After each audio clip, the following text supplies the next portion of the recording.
masyarakat, kita jumpa kembali dalam program Gema Kasih Indonesia. Program ini adalah sebuah program yang membicarakan isu-isu yang hangat yang kita temukan, yang mengemuka di tengah masyarakat, atau kita juga membicarakan pokok-pokok ajaran gereja, atau juga perkembangan ilmu teologi yang berkaitan dengan kehidupan kita sebagai orang Kristen.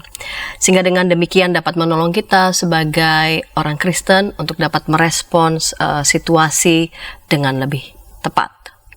Sahabat YKB, sebagai masyarakat kita membutuhkan politik. Fungsi politik untuk memanage masyarakat yang beragam ini agar bisa hidup berdampingan dengan berbagai kesepakatan sebagai aturan main yang disetujui dan kita hormati bersama. Meski demikian, politik juga berkaitan dengan kekuasaan. Orang yang memperoleh kekuasaan akan menikmati keuntungan dan keistimewaan. Ini membuat politik menjadi arena yang mana orang saling berebut kekuasaan. Apalagi partai politik dan politisi yang muncul pun tidak jarang tidak berkualitas. Nah, tuntutan untuk menang dengan segala cara inilah yang memunculkan politik uang. Bersama dengan kita akan membincang tentang topik waspadai politik uang bersama dengan narasumber Pendeta Dr. Albertus Pati. Pak Berti, terima kasih Pak Berti. Lagi-lagi boleh kembali mencerahkan kita ya dengan topik-topik yang hangat ya. Oke, siap. Pak Thank Berti. you sudah diundang.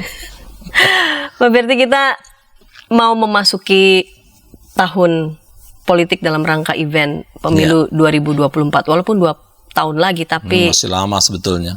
tidak bisa kita pungkiri, bahkan sekarang saja sudah mulai, suhunya sudah mulai terus ya, Hot terus memanas. ya.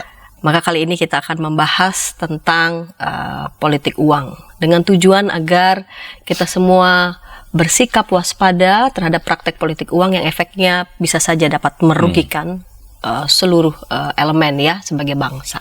Oke. Untuk mengawalinya dengan pertanyaan, apa sih yang dimaksud dengan politik uang itu? Politik uang. Ya, politik uang itu adalah politik yang gimana mendapatkan kekuasaan dengan cara membayar ya. Jadi artinya begitu pemilihan misalnya, dia akan membayar para konstituen itu. Nih nanti pilih saya ya, nanti pilih saya ya, pilih saya ya. Lalu kemudian bukan saja bentuknya uang, bisa bentuknya kaos, bisa bentuknya makanan, bisa bentuknya apa. Pokoknya nanti pilih saya ya. Ada bentuknya nanti saya bikinin ini, saya bikin janji-janji yang muluk-muluk dan sebagainya. Tapi yang paling jelas adalah soal uang itu, dikasih uang lalu kemudian dia akan dia jadi menang. Atau juga ada juga kemungkinan yang terjadi adalah dia mungkin suaranya nggak terlalu banyak tapi dia juga bermain juga dengan itu, bisa saja terjadi dengan mereka yang ada di bagian yang catat-catat itu ya. Ya. Yang kalau nggak diawasi, yang dia punya suara cuma 10, ditambahin tiba-tiba jadi 50, markup 100. Belum lagi kalau nanti ada di KPUD misalnya ya, di markup lagi kan gitu ya. Kalau itu ketemu oknumnya nggak beres kan gitu ya.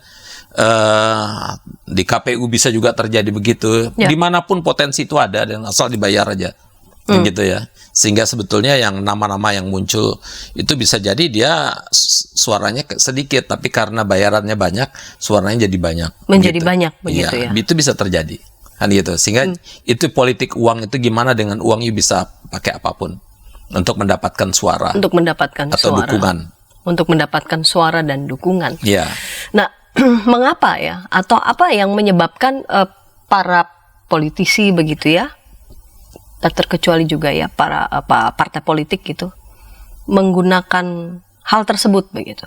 Biasanya itu karena memang tadi seperti disampaikan di pembukaan, kebanyakan politisi yang masuk maupun partai politik yang masuk itu kualitasnya memang nggak terlalu bagus, nggak terlalu oke. Mereka tidak cukup terkenal misalnya. Lalu kemudian mereka juga nggak punya program-program yang jelas. Di Indonesia juga nggak ada yang punya program kan gitu ya. Kita udah menunjuk si A, kita bela si B, kita bela C. Coba tanya programnya, nggak ada yang punya program kan gitu ya. Jadi kita cuma suka aja, pokoknya suka. Kenapa suka si A? Kenapa suka B? Kenapa terus mati-matian mau berkelahi lagi? Padahal mereka yang lagi ngomong yang kita bilang suka itu nggak ada programnya apa-apa gitu ya. Itu nggak ada programnya kita belain. Apalagi kalau nggak ada program tapi terus kita dibayar, orang dibayar. Ya sudah, memang dipilih habis-habisan, dibelain habis-habisan karena dibayar kan gitu ya. Jadi memang kebanyakan mereka yang nggak punya program, nggak punya kapasitas, nggak punya kualitas, nggak punya popularitas, elektabilitasnya juga buruk. Gimana Mereka akan pakai uang. Ya? Mereka akan pakai uang. Iya, mereka mulai pakai uang sana sini dan sebagainya. Ada yang pakai agama, macam-macam. Ada yang politik agama kan gitu ya, menggunakan agama. Ada yang politik etnisitas gitu ya, ini sesama etnik. Di daerah-daerah tertentu politik marga, ya, ini sesama marga gitu ya. Daerah tertentu juga pakai politik uang gitu ya, dinasti. Iya.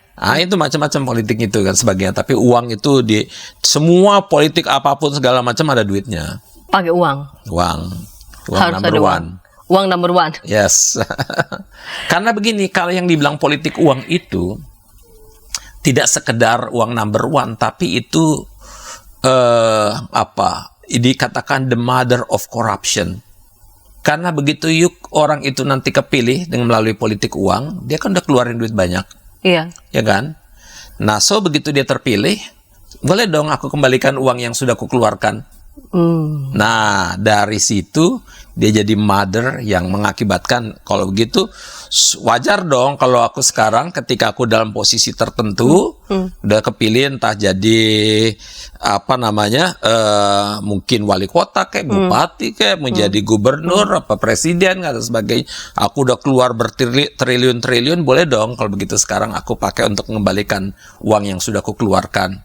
Jadi kenapa disebut itu politik uang itu the mother of corruption? Karena dari situlah kemudian muncul beranak pinak menjadi berbagai kasus korupsi yang lain.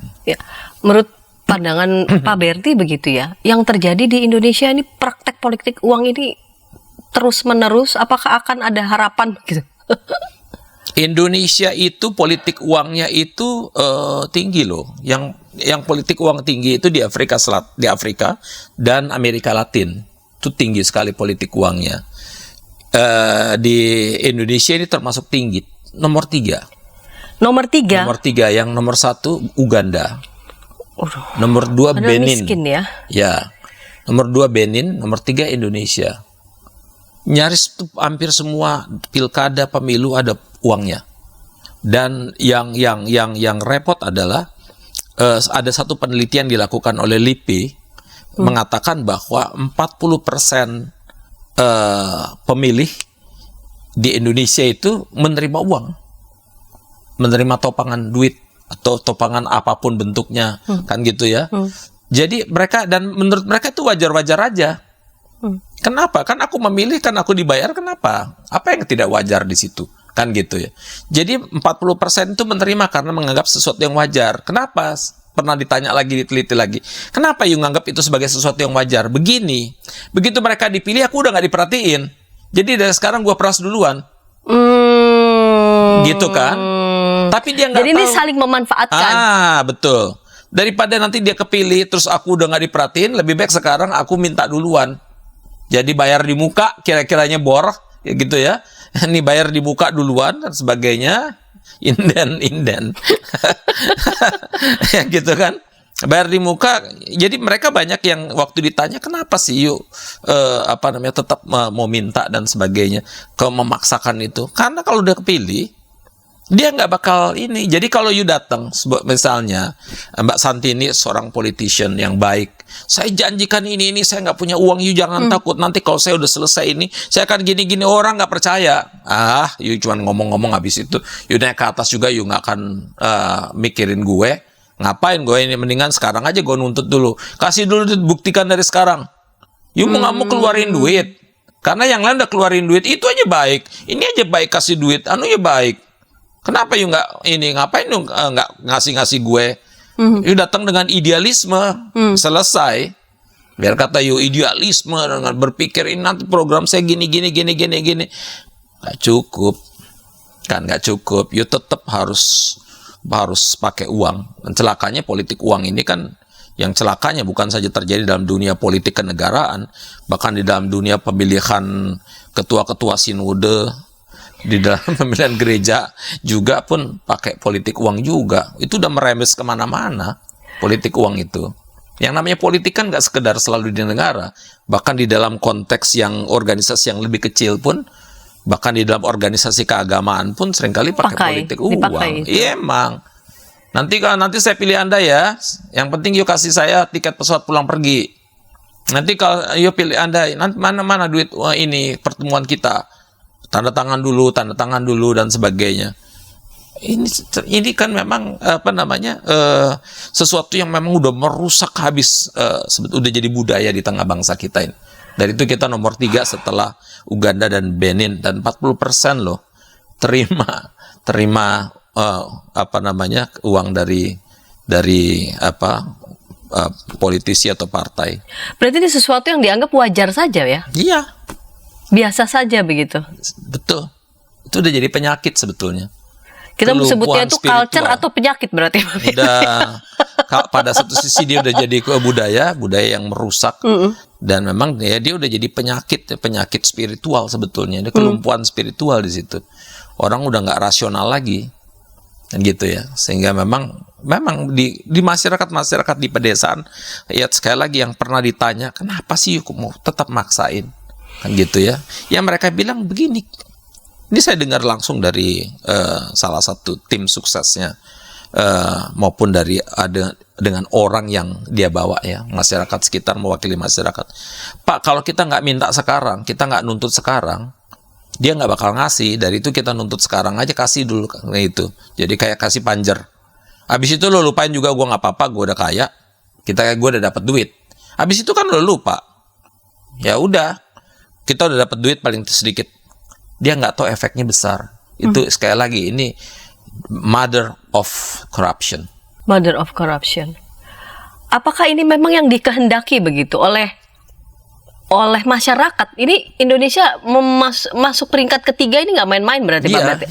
Apakah memang ini yang dikehendaki begitu ya oleh masyarakat, sehingga siapapun yang akan masuk ke sana akan melakukan hal yang sama begitu? Pasti ada masyarakat tertentu yang menghendaki, ada politisi yang menghendaki, ya itu kan gabungan semuanya kan gitu ya. Ada masyarakat yang menghendaki, ada politician yang menghendaki, ada partai-partai juga yang menghendaki, yang memang menciptakan itu. Kan gitu, masyarakatnya kuat kalau ditawarin duit, sementara dia lagi miskin, ya dia nggak menghendaki juga jadi menghendaki, kan gitu ya. Jadi kadang itu kan berkelindan semuanya, itu saling kait mengait kan gitu. Jadi oleh karena itu memang sistem pengawasannya harus kuat luar biasa. Apa yang salah dan juga apa yang menguntungkan begitu ya?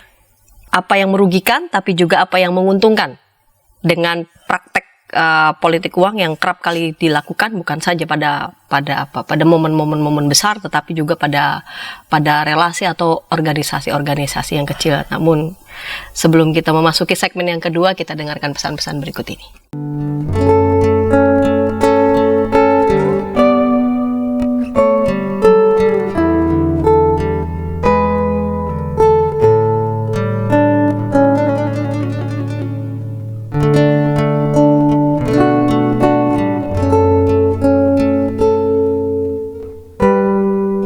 Kita jumpa dalam acara pembangunan jemaat kerjasama antara YKB GKI dan LPP. Pembangunan jemaat setiap Senin pada minggu kedua dan keempat pukul 8 malam waktu Indonesia Barat.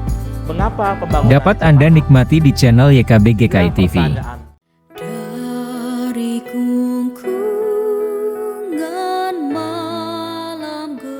Nyanyikanlah nyanyian baru. Setiap hari Rabu, pukul 12 waktu Indonesia Barat. Dapat Anda nikmati di channel Lagu Rohani YKB GKI TV. Sahabat, mari dukung pelayanan dan pekabaran Injil melalui YKB. dengan membagikan link acara ini kepada sebanyak mungkin orang. Dukungan juga dapat saudara lakukan dengan mentransfer dukungan finansial ke rekening BCA ke nomor 450 305 2990 450 305 2990 atas nama Yayasan Komunikasi Bersama.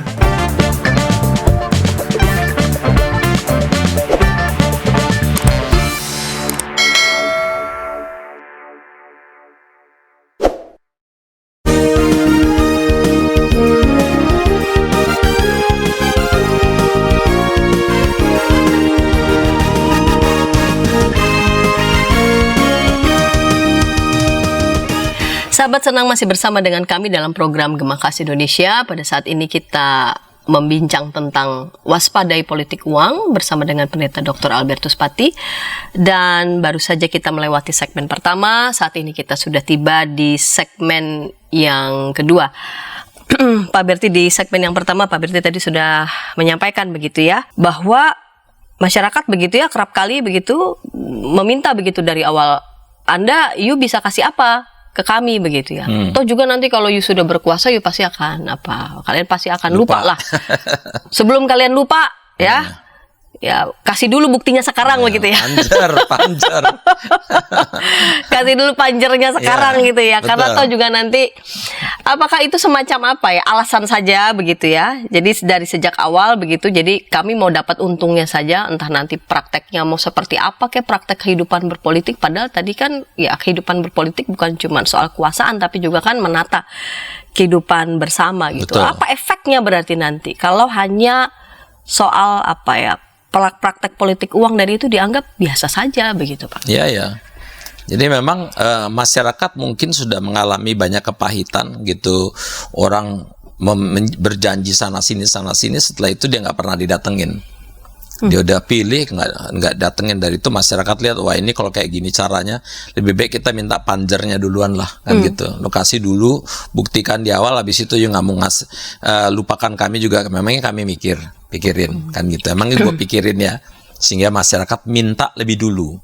Tapi memang di dalam konteks gitu memang yang masyarakat itu berpikir jangka pendek, dia nggak pikirin jangka panjang. Politisi-politisi atau partai-partai politik yang sudah keluarkan duit banyak, lalu ya kalau dia menang ya syukur, kalau yang kalah kan jadi banyak yang gila ya. Yang jadi gila, dan kemudian ada yang pernah dulu ada satu kasus dia janjikan segala macam, bahkan masjid itu dia kasih karpet satu masjid besar. Begitu dia kalah, dia minta semua karpetnya lagi kembalikan ya. Ada hal-hal lucu tuh banyak terjadi. Nah, tapi kalau dia menang, ya ini yang problem. Tadi sekali lagi itu jadi mother of corruption. Oke, aku tadi udah keluarkan 1 triliun misalnya, atau taruhlah kalau dia di bupati 500 juta atau apa 2 miliar aku udah keluarkan 3 miliar. Oke, kalau gitu sekarang aku jadi bupati atau jadi gubernur, aku boleh dong cari duit, kembalikan uangku. Ya udah, dia mulai membuat proyek-proyek yang sebetulnya nggak dibutuhkan masyarakat, markup terjadi kan gitu ya. Proyek ya. Iya, bikin proyek nih pasar, kemudian dijadikan markup ya, padahal yang bikin dia, yang ininya dia yang putuskan, dia yang jalanin, dia yang eksekutor, uangnya mungkin pasarnya sebetulnya butuh dana cuman 1 miliar, tapi anggarannya bisa 7 miliar. Itu baru satu proyek ya. Proyek jalan kan gitu ya, jalan yang kemudian dikit-dikit dulu waktu zaman sebelum Ahok tuh jalan baru diberesin, gali lagi, ada kabel lah, ada ini, digali lagi, ada anggarannya besar tuh. Kemudian mungkin anggaran AIK Ebon kan gitu ya. Kan gitu, orang cari-cari aja apapun pokoknya ada proyek kan gitu, meskipun proyeknya kadang-kadang nggak masuk akal. Ya, termasuk proyek yang sumur resapan ini kan gitu ya. Itu cuma contoh-contoh saja sebetulnya. Tapi yang ingin saya katakan adalah bahwa orang sementara bikin proyek-proyek itu bisa terjadi orang membuat itu markup ya, atau proyek yang sebetulnya nggak dibutuhkan, dia membuat korupsi di mana-mana dengan kebijakannya, misalnya kebijakan penyediaan televisi di mana gitu, di sekolah-sekolah televisinya dia yang drop. Harga televisi cuman misalnya 2 juta, dia masukin 10 juta. Kan gitu. Banyak sekali kalau kayak gitu. Kalau udah jadi pejabat kan, atau lagi punya jadi decision maker kan banyak sekali. Dan mereka percaya seolah-olah sepertinya masyarakat sudah tidak peduli begitu. Iya, Tidak masyarakat akan juga nggak tahu kan mengawasi. kebijakannya, siapa yang mengawasi. Kalau DPR-nya juga, DPRD-nya udah dikasih juga, apa susahnya sih DPRD-nya dikasih. Dikit-dikit kasih, ajak makan, suruh jalan-jalan kemana-mana, dan sebagainya. Mereka diam semuanya. Kan mereka koruptor yang pinter kan dia bagi-bagi semua. Koruptor yang bodoh dia makan sendiri. Gitu kan. Kalau bagi-bagi semuanya, begitu kena, semuanya kena. Dan itu saling menjaga mereka. Jadi kenapa banyak koruptor-koruptor yang kita tahu koruptor tapi nggak kena? Karena dia berbagi-bagi itu. Yang kena-kena itu yang nggak berbagi. Kan gitu, yang sehingga kalau gue kena, lu kena semuanya, gue ngomong, yang lain akan ketangkap. Jadi saling menjaga, saling membela. Tinggal telepon-teleponan ini jangan sampai dikenain ya, dan sebagainya. Udah beres. Tolong jagain begitu ya. Tolong jagain. Nah, atau nanti di dalam konteks perjuangan partai politik nanti misalnya, tolong ya nanti posisi-posisi tertentu ada yang saya ya. Misalnya soal kejaksaan, tolong partai saya yang pegang ya, supaya apa? Begitu ada kasus-kasus tertentu dipetieskan, kan gitu ya. Tapi sisi lain bisa juga, ini you punya partai ini, you kayaknya ngaco-ngaco, cari sampai dapat kasus dia supaya dia dikenain aja, kan gitu. Begitu kena, lu mau bayar gue berapa? Kan gitu. You nggak bayar, gue cut lagi nih. Kena lu pasti masuk penjara. Jadi itu justru jadi untuk ngancam orang, untuk sekaligus protek yang lain. Itu kan permainan-permainan gitu yang ujung-ujungnya duit juga. Sampai seberapa parah praktek politik uang? Iya gitu? Parah banget. Kalau udah nomor 3 di dunia itu setelah Uganda dengan Benin, kan kita udah parah banget. Korupsi kita itu tingkatnya tinggi sekali. Dan itu kan kita malah kita menurunkan sekarang tingkat. Kalau dulu sempat naik dulu 2 tingkat 3 tingkat pada masa Jokowi periode pertama, sekarang turun lagi kita gitu. Apalagi KPK sudah dilemahkan. Kenapa itu KPK dilemahkan? Kan mereka takut kalau KPK kuat nanti ketangkep. Nanti orang bilang ini kalau KPK benar-benar jujur, PPATK benar-benar jujur, kan gitu ya. Bisa-bisa kita nggak punya pejabat lagi nih. Semuanya ketangkep. Jadi, kan gitu, semuanya punya politik uang. Jadi ini bukan saja bicara soal politisi berarti ya, juga ya. Sistem. Tapi sistem masuk ke merambah ke masyarakat, betul, ya, betul. Termasuk dalam kehidupan bergereja. Kalau uangnya udah diantara untuk bagi-bagi mereka dengan segala macam, uang negara bukan untuk memperbaiki kesejahteraan masyarakat, tapi untuk memperkaya. Duit-duitnya udah ada di Singapura diparkir, duitnya udah ada di island segala macam, dan segala macam. Dia mau apa, masyarakat mau dapat apa, kan gitu ya. Jadi memang ini udah jadi budaya yang sangat menghancurkan dan merusak kita sendiri sebetulnya. Berarti ini korupsi ini itu memiskinkan betul. Sangat. Karena korupsi itu kan memang dia merusaknya korup ya. Dia merusak yang pertama yang paling merusak koruptornya sendiri kan. Secara spiritual dia udah kacau balau kan. Dia udah nggak mikirin orang lain, yang dipikirin adalah kepentingan diri sendiri. Dan gimana dia membangun sistem yang memang menguntungkan dia. Misalnya, ini satu contoh lah, pada zaman Soeharto, itu dia bisa membuat satu sistem di mana nanti kebijakan di mana cengkeh itu untuk Tommy, Mopnas untuk Tommy dan Bambang, TV untuk si Anu, si ini dan sebagainya. Jadi kalau begitu mau diadili, nggak salah mereka kan, itu kan keputusan presiden. Nggak ada yang salah di situ. Sesuai hukum ya. Iya, hukum itu sesuai, mereka sesuai regulasi dengan ini. Dibikin regulasinya. Regulasinya memihak mereka, gitu loh ya. Sehingga tidak ada yang salah dengan mereka secara hukum. Ya. Tetapi hukumnya memang kalau kita lihat-lihat ini nggak manusiawi betul sebetulnya. Jadi kan yang celaka kalau mereka yang para koruptor ini justru ada di posisi-posisi tertentu, lalu kemudian mereka bermain dengan hukum sehingga bahkan korupsinya pun dijustifikasi secara hukum, nggak bisa diadili mereka dalam konteks begitu. Sesuai hukum. Sesuai hukum. Dia nggak melanggar hukum kan? Apakah you melanggar hukum? No. Ini udah ada keputusannya loh. Keputusannya memang untuk menguntungkan dia, gitu ya, dan menguntungkan pengusaha-pengusaha yang rekanan dia. Kan gitu. Jadi, dan kalau orang-orang ini yang berkuasa di sana, yang dia kasih ke rakyat itu nggak ada nilainya sebetulnya, yang rakyat terima gitu. Sehingga memang yang terjadi adalah efeknya, yang rakyat tidak sadar adalah efeknya. Mereka akan begitu terus, bahkan satu saat mereka akan semakin terpuruk. Sementara mereka nanti misalnya akan ada, dia nggak butuh misalnya padi atau beras, tetapi tetap impor beras. Nggak butuh daging apa gitu, dia tetap impor. Impor aja, dibilang alasannya ini kita butuh impor ini impor itu, padahal dibalik itu nanti yang jadi importirnya si A, si B, si C. Sudah disetting semuanya. Udah semuanya. Jadi kan gitu, ada orang yang masuk penjara karena soal impor daging, impor ini, impor itu dan sebagainya. Kan gitu ke semuanya. Ekspor minyak, ekspor ini, karena mereka yang bermain di antara mereka sendiri juga. Kalau gitu dibandingkan dengan Orde Lama, Orde Baru, era reformasi, apa yang berubah kalau begitu? Enggak ada yang berubah. Jadi kalau dulu yang berubah kira-kira, jadi gini, pemainnya aja yang mungkin berubah ya. Kalau dulu pemainnya lebih banyak sekitar Cendana, maka sekarang pemainnya lebih spread, malah lebih gila. Dari Jakarta sampai di tempat tingkat yang paling bawah, gitu, semuanya korupsi. Jadi korupsinya itu mulai dari tingkat Mahkamah Konstitusi sampai sipir penjara. Jadi Mahkamah Konstitusi juga yuk dibayar ya supaya ini aku menang ya. Mahkamah Agung juga gitu. Jadi Mahkamah Agung itu bisa di orang-orangnya kan dibayar, belum lama kan ada yang ditangkap kan gitu ya. Mahkamah Konstitusi ada yang ditangkap juga kan ya.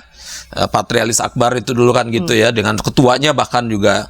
Jadi dari Mahkamah Konstitusi, Mahkamah Agung yang sebetulnya orang yang suci-suci tuh mestinya ya, orang yang udah oke. Itu mereka ditangkepin sampai tingkat sipir penjara. Sipir penjara itu kalau begitu masuk penjara, oke lu gue bayar ya supaya gue tinggalnya di hotel. Jadi dikeluarin aja. Nanti ini bagian kepala penjara, kepala lapasnya dibayar. Lalu kemudian sipir penjara pura-pura nganter, ini ada sakit lah apa segala macam alasan. Dan kalau ada yang tangkap, ini aku lagi dianterin karena dia sakit. Dari itu didampingi sipir, itu bayar semuanya. Nggak ada yang nggak. Jadi kenapa mereka kalau yang belum lama ini kan bukan cuman KPK dilemahkan, tapi bahkan ketika dituntut supaya ada hukum yang supaya koruptornya dimiskinkan, kan ditolak oleh DPR. Jadi kalau dia udah korupsi, ya udah jangan jangan dimiskinkan, suruh kembalikan uangnya, enggak. Jadi kalau begini, kalau intinya gini ya, Mbak Santi, kalau saya korupsinya taruhlah 1 triliun. Oke, saya kemudian ketangkap, kemudian saya dimasukin penjara. Saya nggak usah kembalikan duitnya. Ya udahlah, paling masuk penjara 8 tahun. Saya kerja sampai mati juga nggak akan dapat 1 triliun. Lebih baik saya di penjara bentar. Karena di penjara juga saya bisa bayar semua dengan uang saya, juga saya bisa jalan-jalan nonton tenis di Thailand, kayak si Gayus dulu nonton di Bali. Kan gitu, bisa jalan-jalan aja. Ada banyak yang begitu sebetulnya, tinggal di hotel-hotel sebetulnya. Mana-mana aja. Karena mereka cuma tinggal dibayar-bayar aja. Uang itu bisa menaklukkan segala sesuatu. Uang itu bisa menaklukkan segala sesuatu. Itu adalah kekuasaan kan? Itu adalah kekuasaan. Iya. Lalu bagaimana nanti gereja menyikapi fenomena politik uang yang juga gereja juga bisa masuk di arena pertarungan tarik-menarik uang itu? Sebelum kita masuk segmen yang ketiga, kita dengarkan dulu pesan-pesan berikut ini. Tanganku dipegang. Injil dalam Melodi. Setiap hari Kamis, pukul 12 waktu Indonesia Barat. Dapat Anda nikmati di channel Bedah Lagu YKB GKI TV.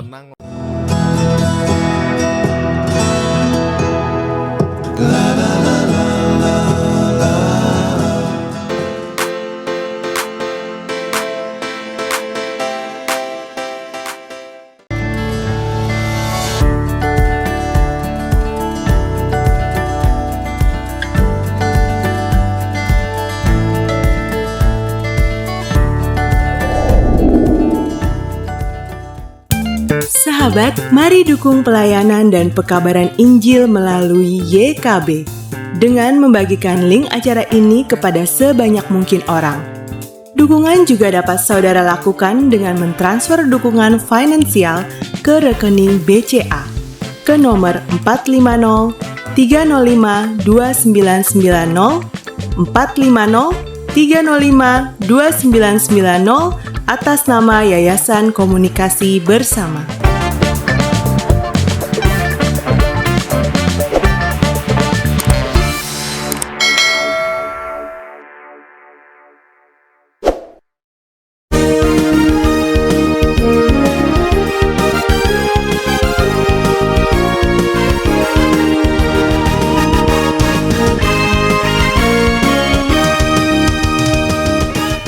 Sahabat, senang masih bersama dengan kami dalam program Gema Kasih Indonesia. Pada episode kali ini kita membincang tentang waspadai politik uang. Saat ini kita sudah tiba di segmen yang ketiga. Dan jika di antara sahabat ingin menyampaikan respons ataupun pertanyaan, boleh menyampaikannya di kolom chat yang sudah kami sediakan. Pendeta Albertus Pati pasti juga dengan senang hati akan meresponnya. Baiklah Pak Berti, kita masuk di segmen yang ketiga nih, ya. Lalu gereja merespon kontestasi menarik politik uang ini ya. Apalagi di era sekarang tuh masalahnya ya semua merasakannya rame-rame, semua merayakannya rame-rame, semua saling melindungi, semua saling menjaga begitu. Termasuk gereja. Ini bagaimana ini? Ini menemui kebuntuan atau bagaimana, Pak Berti? Termasuk gereja dan institusi agama juga, kan gitu ya. Karena biasanya ya Mbak Santi, kalau lagi pilkada itu gereja itu juga menikmati politik uang juga. Kan politisi-politisi itu datang ke gereja juga. Ya. Lalu nanti kita akan lihat di daerah-daerah tertentu bisa si ketua umumnya si A, sekjennya B, bedumnya C, gitu ya. Pilih yang C, maksudnya milih yang C. Yang satu sesuai marganya, satu sesuai agamanya, satu sesuai ini, tapi semuanya sesuai duitnya, gitu kan ya. Jadi tidak ada freelance kan gitu ya. Tidak ada makan siang gratis. Siap. Nah, jadi itu seringkali gereja sendiri terlibat di dalam situ. Jadi bukan menjadi problem solver, justru jadi problem maker juga gerejanya. Jadi memang sehingga banyak gereja-gereja yang pecah, sinode bahkan pecah. Ada beberapa gereja yang saya nggak usah sebutkan, sinodenya pecah berantakan gara-gara politik uang. Gereja-gerejanya pecah berantakan gara-gara politik uang. Di berbagai daerah itu terjadi ya. Jadi memang kalau gereja mau melihat itu semua, pertama gereja sendiri mesti memperbaiki dirinya sendiri dulu lah. Gak usah mikirin yang lain lah. Begitu Karena dia harus punya integritas. Dia lebih taat pada duit apa pada uang, gitu ya. Maksudnya lebih taat pada Tuhan atau pada uang. Kan gitu ya. Kalau dulu waktu ada ini kita harus kata Petrus, kita harus lebih taat pada Tuhan daripada kepada pemerintah. Ya. Nah sekarang kita harus lebih taat pada Tuhan daripada pada uang, kan gitu ya. Jadi karena memang uang itu udah kemana-mana, sehingga memang seringkali institusi agama sendiri menjadi impoten gara-gara memang mereka sendiri juga dimasuki oleh praktek-praktek uang dan sebagainya. Beberapa pendeta begitu dikasih duit sedikit aja udah langsung muji-muji politisi-politisi tertentu tanpa melihat backgroundnya, historical life-nya dan sebagainya, kan gitu ya.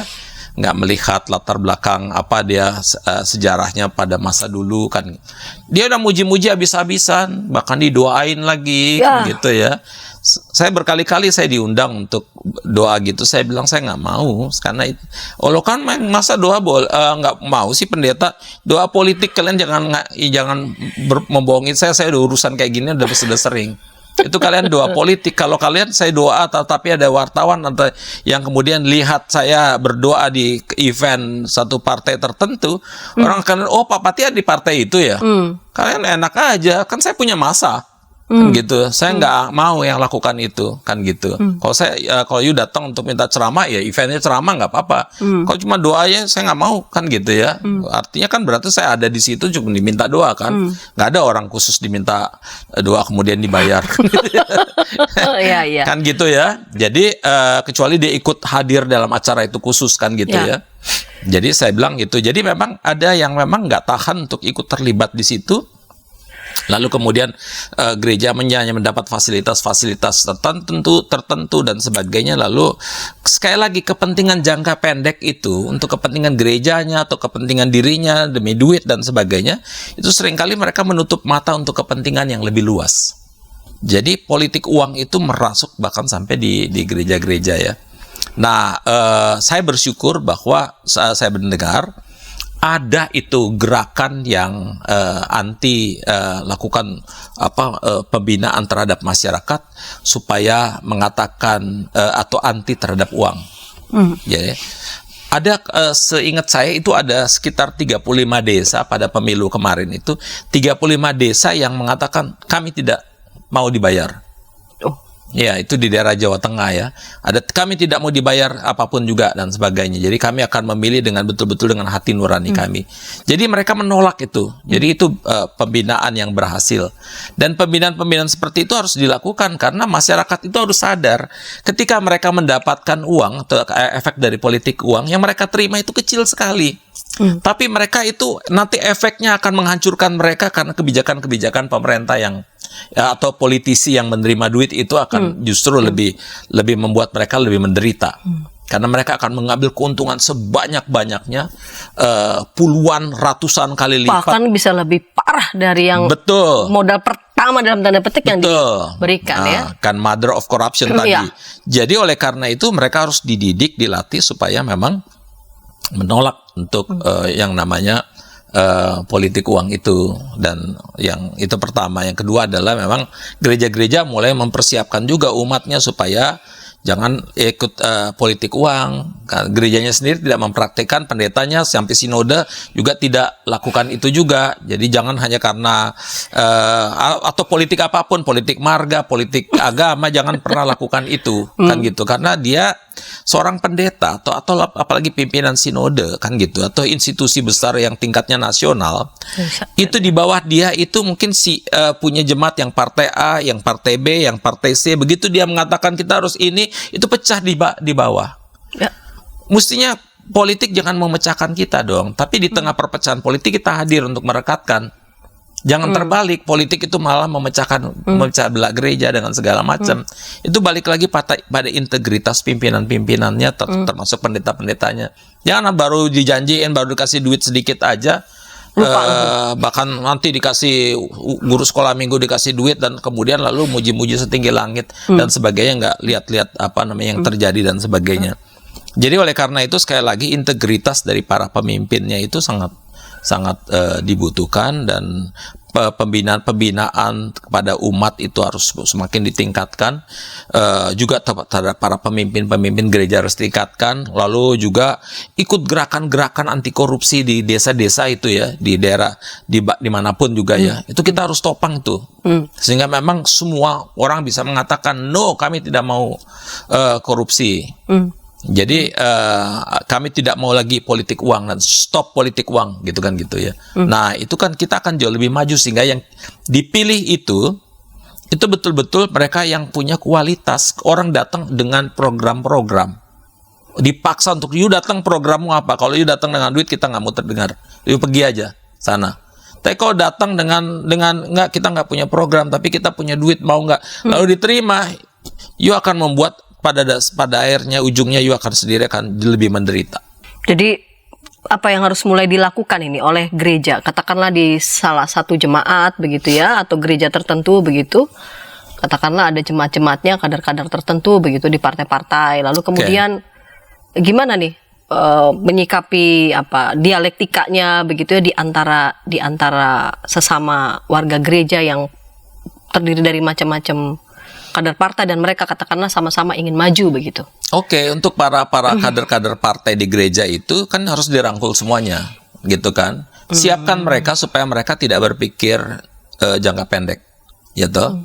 Tidak lakukan politik uang. Politik agama juga tidak lakukan, untuk politik etnik mereka tidak lakukan, dan tolong mereka supaya mereka punya kapasitas yang baik, dan tolong mereka supaya mereka juga sebagai politisi yang betul-betul berakar pada masyarakat dan jadi berkat untuk masyarakat. Itu harus disiapin semuanya dari sekarang. Mereka betul-betul, jadi gereja itu betul-betul mempersiapkan mereka supaya mereka punya integritas yang luar biasa, tahu betul di mana mereka melayani dan tahu betul apa yang hendak Kalau mereka ingin bicara, lakukan. kami ingin bicara begitu di Gak apa-apa, silakan. terbuka. Tapi semuanya kan, semuanya dari berbagai partai politik kan diundang.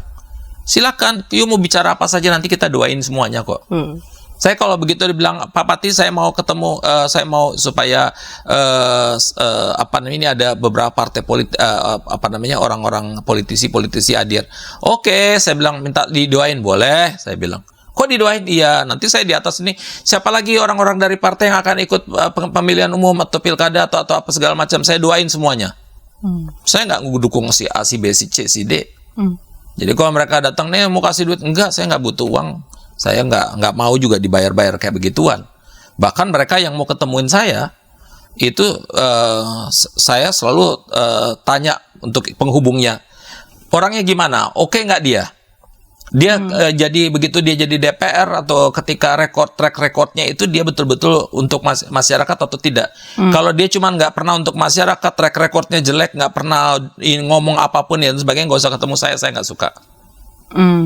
Saya nggak mau dukung orang yang cuman hanya karena dia sesama Kristen. Saya mau orang yang betul-betul fight. Jadi untuk bukan cuma hanya masyarakat. sesama Kristen begitu. Iya, bahkan orang yang beda agama kalau dia bagus saya dukung. Saya dukung. Ini nanti di pemilu nanti ada orang yang beda agama dengan saya, lalu kemudian Islam dia, lalu dia bilang, Pak Pati saya dukung, saya akan maju nih katanya, minta pohon dukungan. Saya bilang saya akan dukung, saya akan ngomong ke berbagai gereja, yuk dukung Anda. Dia bukan orang kaya, orang miskin, dan dia nggak bisa bayar saya kok. Saya masih lebih kaya dari dia. Gitu. Jadi dia nggak ada politik uang. Tapi saya tahu dia tuh orang yang betul-betul aktivis di tengah masyarakat, yang betul-betul memberikan dirinya untuk kebaikan masyarakat. Dulu dia pernah mau maju, saya bilang jangan. Jangan pernah maju. Kenapa? Tunggu sampai lu ngetop dikit. Nanti saya ikut bantuin Anda supaya punya nama. Nah, akhirnya sekarang dia udah mulai naik namanya. Begitu dia tanya, gimana aku udah bisa maju? Bilang, maju, nanti gue dukung. Nah gitu, jadi memang sehingga dia panggil saya guru. Oke, nggak soal, nanti satu suhu dia panggil saya kan gitu ya. Oke, saya dukung deh kan gitu. Yang kayak gitu-gitu beda agama pun saya dukung, karena yang saya pikir bukan terpenting satu agama atau satu marga atau satu etnik dan sebagainya. Apakah orang yang kita rekomendasi itu, yang kita dukung itu betul-betul memperjuangkan masyarakat, betul memperjuangkan kebaikan bagi bangsa apa tidak? Kalau kita dukung hanya karena dia satu agama, dukung hanya apalagi karena dia cuma kasih duit untuk kita, kita akan menghancurkan bangsa ini. Dan kita akan kena juga satu saat efeknya. Jadi oleh karena ini kan menyangkut kehidupan bangsa ini, keutuhan bangsa ini, jangan bermain-main dengan soal begituan. Begitu kira-kira. Jangan bermain-main dengan soal begituan. Yes. Tolak politik uang. Tolak politik Tapi uang. nggak usah yuk katakan tidak pada korupsi, katakan tidak. Itu nanti gawat. Iya. Jadi itu kayak kode begitu ya. Nanti kode lagi. Cari istilah yang lain begitu. Cari istilah yang lain aja deh. Kita udah trauma dengan istilah itu. Baik Mbak Berti, kita sudah tiba di penghujung segmen yang ketiga nih. Adakah hal yang mau ditambahkan lagi ditegaskan lagi berkaitan dengan topik kita tentang waspada politik uang kepada para sahabat? Silakan. Ya, sahabat YKB, kita dikit lagi memasuki pemilu 2024. Tapi dari sekarang, para politisi itu sudah mulai bekerja di tengah-tengah kita dan di antara kita. Ada mereka yang datang dengan program yang baik, mereka yang kita tahu sekali betul-betul memberikan dirinya untuk kebaikan, kesejahteraan, dan keadilan masyarakat. Tapi juga ada politisi yang datang untuk sekedar bagi-bagi uang, memberikan keuntungan untuk Anda.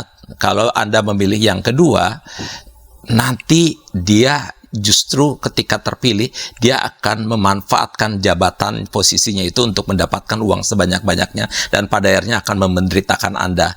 Anda harus pilih secara cerdas. Pilihlah orang-orang yang punya integritas. Jangan pilih para politisi yang menggunakan politik uang. Jangan pilih para politisi yang menggunakan politik uang. Ya. Baik, terima kasih. Sama-sama. Pak Berti, jika di antara para sahabat lagi-lagi ingin menyampaikan pertanyaan, silahkan sampaikan di kolom chat. Dan jika ingin menyampaikan saran, kritik kepada kami, silahkan boleh sampaikan di nomor 0812-8188-9191. Kita jumpa di episode yang akan datang dengan topik-topik menarik lainnya. Sampai jumpa.